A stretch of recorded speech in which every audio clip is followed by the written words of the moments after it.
के दिग्गज और MK वेंचर्स के फाउंडर मधु केला जी जब रिलायंस म्यूचुअल फंड में थे तो उन्होंने उनको भारत का सबसे बड़ा फंड मैनेजर माना जाता था।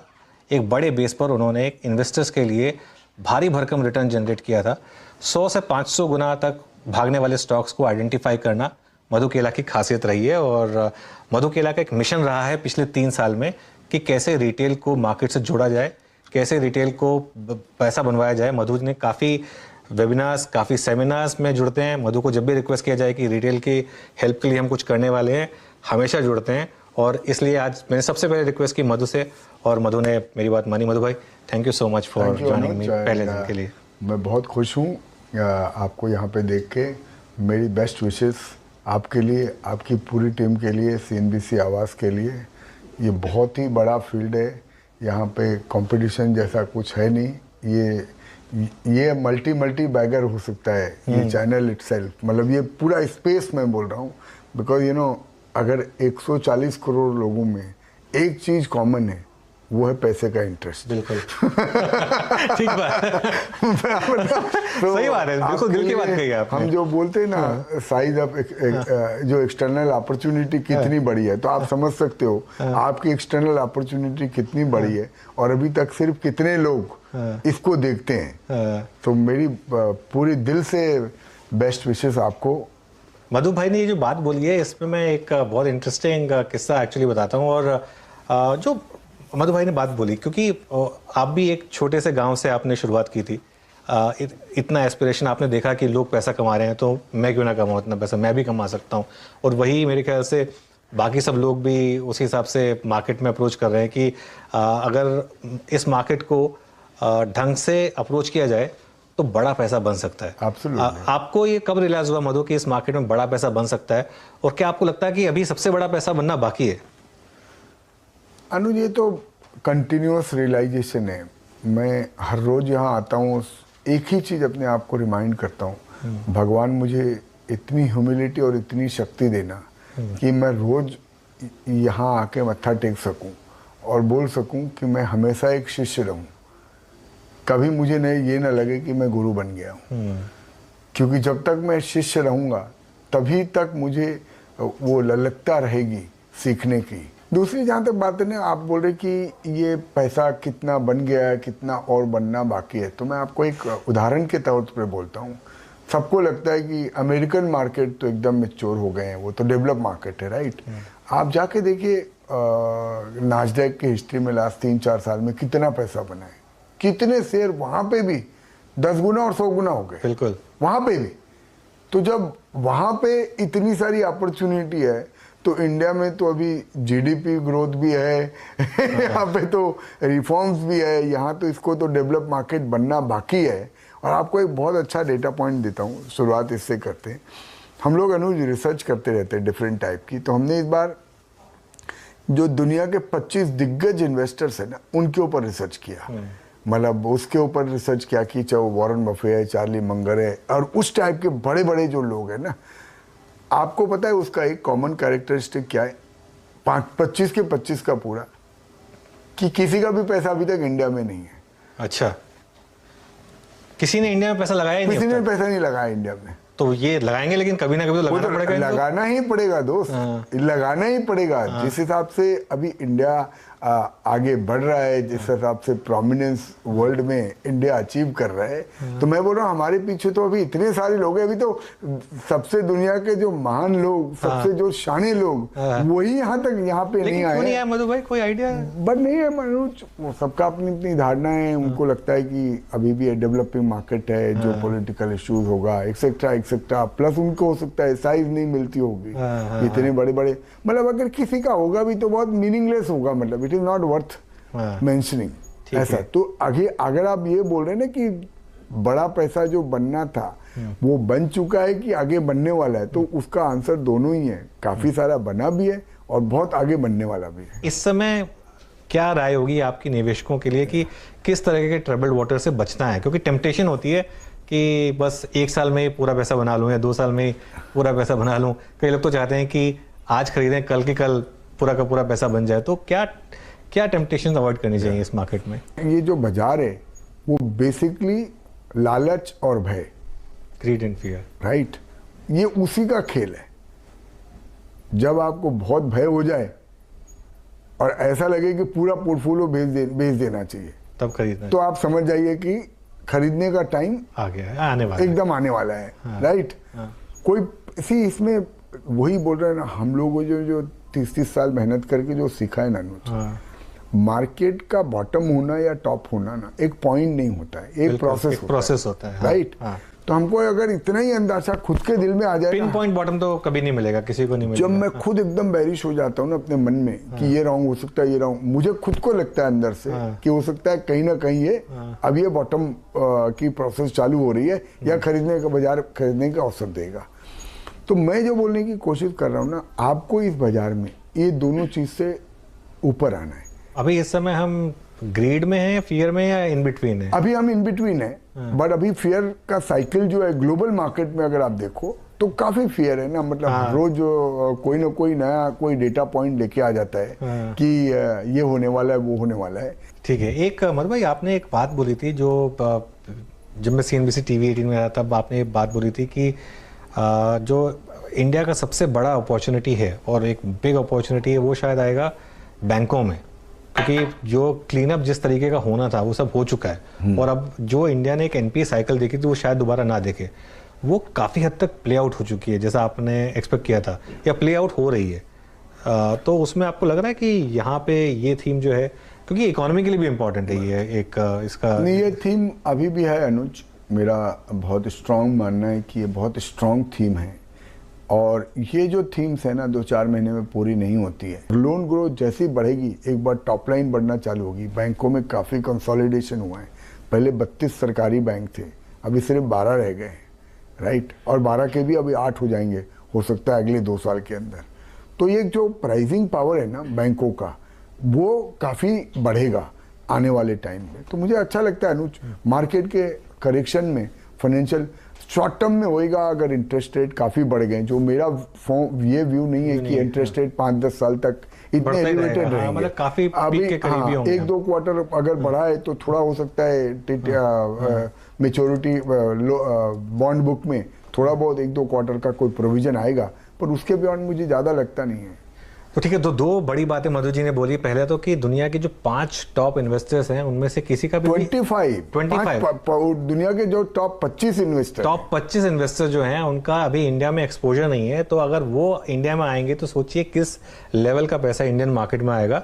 दूसरा जो उन्होंने बोला कि जो बैंकिंग सिस्टम है, जो ओवरऑल इंडिया में प्रोविजनिंग हुई वो 20% ऑफ टोटल लोन बुक है, जो किसी और देश में नहीं हुई, और इससे एक बैंकिंग सिस्टम काफ़ी साफ हो गया है और आगे जाके वो NPL साइकिल शायद नहीं आएगी, क्योंकि लोगों की साइकोलॉजी पे भी इम्पैक्ट हुआ है, तो लोग शायद उतना लोन लेंगे भी नहीं। तो अगर इतना बड़ा लोन वो जाएंगे नहीं उसकी तरफ, जो कि खास तौर से जो वीक प्लेयर्स हैं, तो शायद आगे NPL साइकिल भी उस हिसाब से नहीं बढ़ेगी। मधु भाई, एक चीज़ मैंने नोटिस करी है, आप जब भी इंटरव्यू के लिए आते हैं अपनी पूरी तैयारी करके आते हैं और पूरा का पूरा एक जो है लिख कर लाते हैं। तो अगला क्या इंपॉर्टेंट इशू लग रहा है आपको जो मार्केट के हिसाब से इंपॉर्टेंट है? एक मुझे लगता है ये जो इंडिया का आउट परफॉर्मेंस है ना, हम इसके ऊपर काफ़ी काम कर रहे हैं। मतलब ये जो सडनली ऐसा लगता है कि इस देश पे जैसे कोई शेयर पड़ा रहता है ना, एनोलॉजी के तौर पे 5-7 पी पे पड़ा रहता है, सालों तक उस कंपनी में इंटरेस्ट नहीं आता है, पर सडनली देखो 2-4 स्मार्ट लोग आके खरीदते, फिर वो कंपनी में इंटरेस्ट आना चालू हो जाता है। तो मुझे इंडिया के लिए वैसी ही फीलिंग आती है। अभी मैं लंदन गया था, मैं आपको बता नहीं सकता हूँ कितना इंटरेस्ट है, कितना क्यूरियोसिटी है ना लोगों में। बड़ी बड़ी फैमिली ऑफिस से मैं मीटिंग करके आया, वहाँ पे काफ़ी अभी पैसा नहीं लिखा है, चेक नहीं लिखा है किसी ने, पर क्यूरियोसिटी है। तो अगर आप डेटा पॉइंट देखो ना, इंडियन मार्केट का not only equity but equity, bond और करेंसी, तीनों का बहुत सिग्निफिकेंट आउट परफॉर्म है। आपने कब लास्ट टाइम सुना अनुज कि इंडियन करेंसी पाउंड के अगेंस्ट में 20% अप्रिशिएट हो गई? हाँ। कब आपने सुना 20% अप्रिशिएट हो गई जापानीज करेंसी के अगेंस्ट में? कब अपन ने सुना 15% अप्रिशिएट हो गई यूरो? लेकिन हेडलाइन बनती है सिर्फ डॉलर, क्योंकि डॉलर इतना स्ट्रांग है तो इसके लिए हेडलाइन बन जाती है कि डॉलर के अगेंस्ट। पर वो जो भी है, सी द फैक्ट इज कि हम अब डॉलर के अगेंस्ट में लीस्ट अप्रिशिएट हुए हैं, बिल्कुल, राइट, और ये सब करेंसी के अगेंस्ट में अप्रिशिएट हुए हैं, बिल्कुल। हमारा यूएस का इन्फ्लेशन 2022 का पूरा एवरेज 8% है, हमारा होगा 7% के नीचे, जो कि 8% उनके बेस पे, मतलब मैंने तो कभी हिस्ट्री में नहीं दे सुना मनोज, मैं भी 30-32 साल से इन चीजों को मॉनिटर कर रहा हूँ। तो ये जो सॉर्ट ऑफ डिकपलिंग इंडिया का चालू हुआ है ना पिछले 3 महीने में, ये एक चीज मैं क्लोजली मॉनिटर करना चाहूंगा।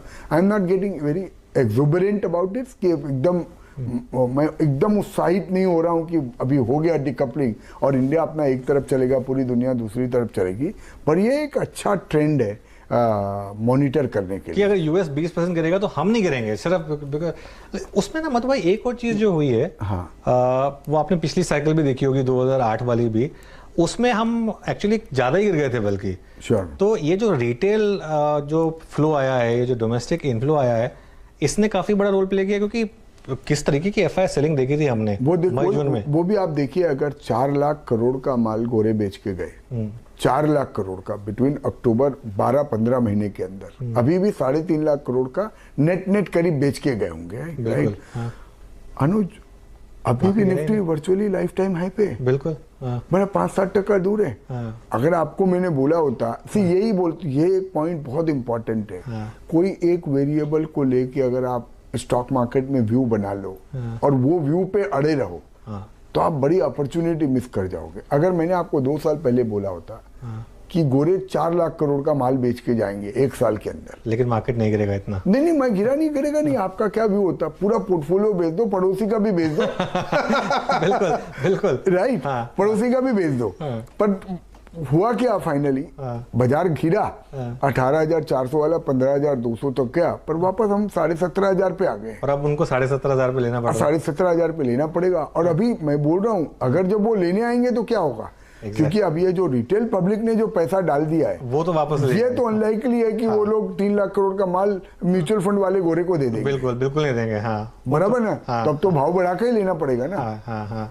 अनुज, तो ये एक बहुत दूसरी बड़ी बात है इंडियन मार्केट्स के लिए कि इतनी बड़ी सेलिंग होने के बाद भी रुपया भी रिलेटिवली रेजिलिएंट है और मार्केट्स भी रिलेटिवली रेजिलिएंट है। अनुज, बड़े लोगों से मैं बात करता हूँ ना, तो सब लोगों को एक डर बैठ गया है, बिकॉज लोगों ने इतना पैसा खोया है ना पास्ट में, पर उस टाइप का मंदिर लगता नहीं है बड़ा, कोई बहुत बड़ा मंदिर इंडिया में आ सकता है ना। अभी ना ज्यादा फियर में ना आए, ये बाजार इस वक्त ज्यादा फियर में आने का नहीं है। आप इसको ऐसे समझो ना, ग्लोबल मार्केट में इतनी परेशानी चल रही है, आप सोचो कि अगर आपने निवेश नहीं किया है तो बाजार आपको चांस दे रहा है। तो मैं क्या कर रहा हूँ ये बताता हूँ। मैं भी और एक्साइट होकर, ये नहीं कि हिंदुस्तान में बहुत तेजी है और एकदम डिकपल हो गया तो लिवरेज करके कुछ भी ले लो, वो नहीं।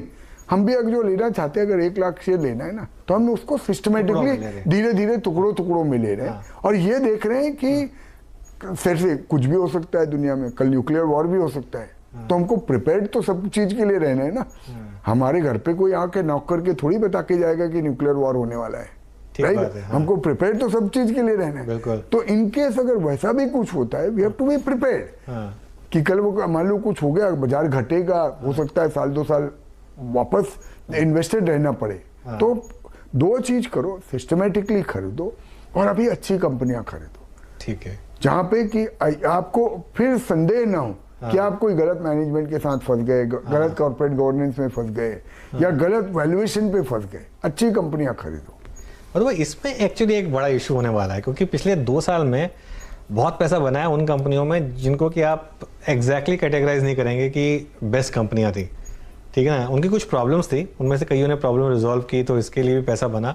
लेकिन कई तो एक रिटेल का कहीं ना कहीं एक आ जाता है ना कि जो जैसा जो पिछले 2 साल में हुआ है वही अगले 2 साल में होगा, वो एक्स्ट्रापोलेशन करने की एक हमारे अंदर एक आ जाती है ना। तो फिर उससे कैसे बचा जाए? फिर वो तो बचना ही पड़ेगा अनुज, अब वही अनुभव बताता है। यू नो, जैसे हम लोग बच रहे हैं ना, हमको भी आता है वो जो मेरा दोस्त विजय केडिया बोलता है ना, भंगार कैप, राइट? हमारे को भी बहुत सारे रोज टिप आती है कि आप ये ले लो जी, ये देख लो जी, वो देख लो जी, पर वो तो आपको डेलिबरेशन है ना अनुज, और वो आपकी चॉइस है कि भाई आप वहां पे जाते हो कि नहीं जाते हो, वो भी आपकी चॉइस है, और दूसरा कितना जाते हो वो भी आपकी चॉइस है। अगर आपने ये कोई सट्टा तो नहीं है ना, यहाँ पे नहीं, कोई बिल्कुल। स्पेकुलेशन तो नहीं हो रही है, तो प्रॉपर मंदिर है यहाँ तो, capital markets are wealth creation temples of modern world, right. तो मैं बोल रहा हूँ, अगर आप आते हो रिस्पेक्ट के साथ रहोगे, अगर आप बोलोगे मुझे यहाँ हर रोज 3 महीने के अंदर पैसा डबल करना है, तो फिर आप बंगाल कैब में ही जाओगे। हाँ, ये एक मधु भाई की बहुत अच्छी बात लगती है मुझे, क्योंकि आप जनरली आप किसी से बात करेंगे तो आप नोटिस करेंगे कि लोग बोलेंगे कि यार ये जो शेयर मार्केट है ये तो थोड़ा सा सट्टा बाजार की तरह से है, और मधु भाई का व्यू एकदम ऑपोजिट है। वो शेयर बाजार को मंदिर की तरह मानते हैं, और क्योंकि सब कुछ यहीं से कमाया है तो इसके लिए उसको। और सब देख ही रहे अनुज, कितने हमारे को छोड़ो ना, कितनी सारी कंपनियां बन गई जिन्होंने वो डिसिप्लिन रखा, जिन्होंने वो, हम देखते आ रहे हैं ना, अभी 140 करोड़ की डिवीज लैब 1,40,000 करोड़ हो गई मेरे लाइफ स्पैन में, राइट। कितना गुना पैसा हुआ मैं तो कैलकुलेट भी नहीं कर सकता। वही बोलो ना, तो करीब 1000 गुना हो गया। हाँ, इन मैटर ऑफ व्हाट 20 ईयर्स। और उसमें तो आप शुरू से इन्वेस्टेड रहे थे। तो सट्टे में ऐसा होता है क्या अनुज? अनुज सॉरी, एक डिस्क्लेमर जरूर डाल दीजिएगा कि जो भी बात कर रहे हैं अपन, वो कोई सिर्फ रिकमेंडेशन नहीं है, वो सिर्फ आपने जो अपने 20 साल में किया है वो, और वो मतलब एक्चुअली मधु भाई का जो डिवीज का एग्जांपल मधु भाई बार बार इसलिए ले रहे हैं क्योंकि वो एक स्टॉक है जिसमें मधु भाई ने काफ़ी एक्चुअली मेहनत की थी, और उसमें उन्होंने काफ़ी मेरे ख्याल से काम किया था उसमें उन्होंने काफ़ी, और जो प्री आईपीओ इन्वेस्टर थे उन्होंने भी अच्छा पैसा बनाया था, लेकिन आईपीओ इन्वेस्टर्स ने उसके बाद आईपीओ था ही नहीं, प्री आईपीओ ने कुछ नहीं बनाया सर। प्री आईपीओ वालों ने तो बेचा था ना, 4 टाइम्स और 4 टाइम बनाया था, वही लाइफ की अपॉर्चुनिटी, 4 टाइम बना के 1000 टाइम 4 टाइम्स आपने कमाया पैसा। वही लगता है ना मधु भाई, 4 टाइम पैसा हो गया, आप निकलो 4 टाइम्स के बाद वो 1000 टाइम्स भागा है, तो मतलब आपका तो 4000 टाइम्स हो जाता अगर आपने नहीं बेचा होता तो 4000 टाइम्स हो जाता। एग्जैक्टली। तो एक बात बताइए, नहीं उन्हें डिवीज ने, आप देखो कितने हाउस ऑफ टाटा बन गए, इतनी सारी सॉफ्टवेयर कंपनियां बन गई। अनुज, यही हिंदुस्तान की खासियत है। ये एक पॉइंट अपन बात कर रहे हैं ना, ये ऐसा लगता है सपोजिंगली इतना करप्ट देश है, यहाँ ये प्रॉब्लम है, वहाँ ये प्रॉब्लम है, पर मार्केट तो कुछ और ही दिखा रहे हैं। यहाँ पे जो सक्सेसफुल कौन हुआ है? जिसने बिलीव किया है कि इंडिया पे, जिसने बराबर प्रॉपर गवर्नेंस रखा है, जिसने बेस्ट बिजनेस प्रैक्टिस रखी है। तो आप सोचो, आज फाइनेंशियल सर्विसेज में सबसे ज्यादा सक्सेसफुल कौन है? कोई इंडस्ट्रियल हाउस नहीं है, HDFC है। क्यों? क्योंकि इंडिया क्योंकि उन्होंने डिसिप्लिन से काम किया है, उन्होंने एक इसको मंदिर के जैसे समझ के काम किया है, अब्यूज करके काम नहीं किया है।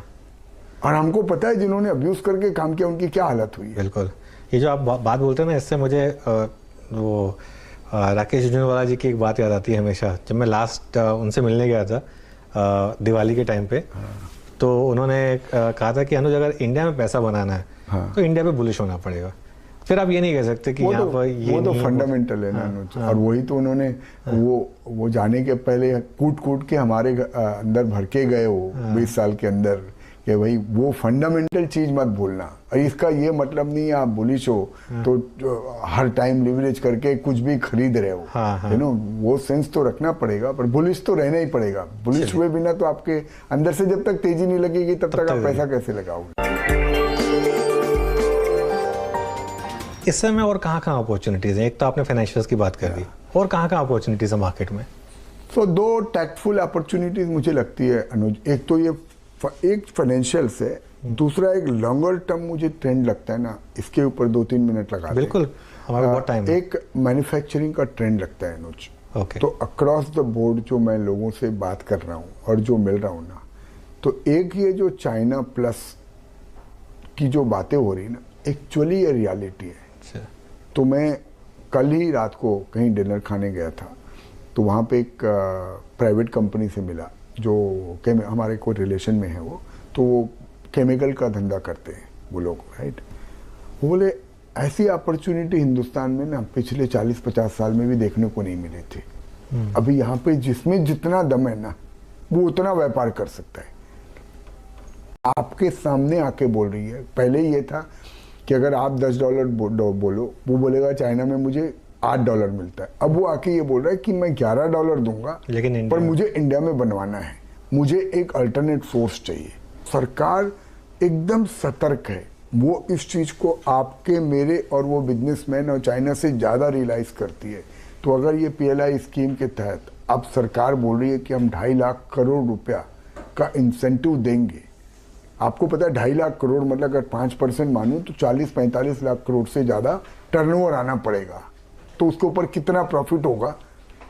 2.5 लाख करोड़ का बेनिफिट, 5% बेनिफिट है।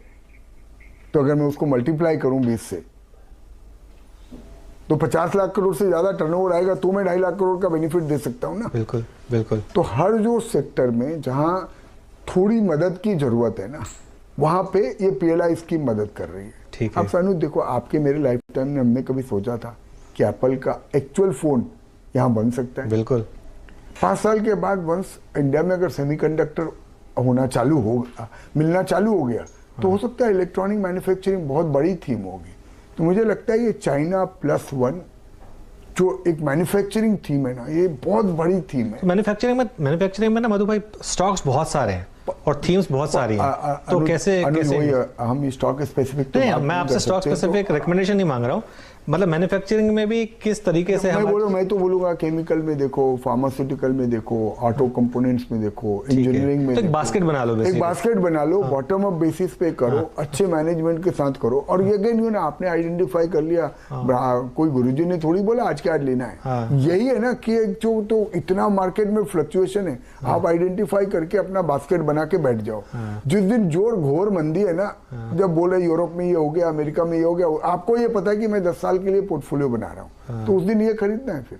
ठीक है, तो एक हो गया मैन्युफैक्चरिंग। तो एक मैन्युफैक्चरिंग। दूसरा जो एक शॉर्टर टर्म 3 साल की अपॉर्चुनिटी लगती है ना अनुज, एक फार्मा में लगता है टैक्टिकल अपॉर्चुनिटी। ठीक है। फार्मा और हेल्थ केयर में, बिकॉज इसमें भी काफी बड़ा करेक्शन आया है। अगर आप देखो कि पिछले 12-18 महीने में ये US FDA कहीं पे विजिट नहीं कर पाए कोरोना की वजह से, तो नए प्लांट का अप्रूवल नहीं मिला, नए प्रोडक्ट्स का अप्रूवल नहीं मिला। उसकी वजह से जो एग्जिस्टिंग लोगों में आपस में ही बहुत कंपटीशन रहा। बिल्कुल राइट। प्लस नई बीमारियां नहीं हो रही है कि बिकॉज कोरोना है लोग घर के बाहर नहीं निकल रहे हैं। तो जैसे लाइफ अभी नॉर्मलाइज होगी ना, और इसमें ये हो गया कि 50% फार्मा स्टॉक्स में करेक्शन भी हो गया in the mean time last 1 साल। बिल्कुल, बिल्कुल। और रुपया अभी 81.5 है। ऑयल का प्राइस घट रहा है, तो लॉजिकली रॉ मटेरियल का भाव घटना चाहिए।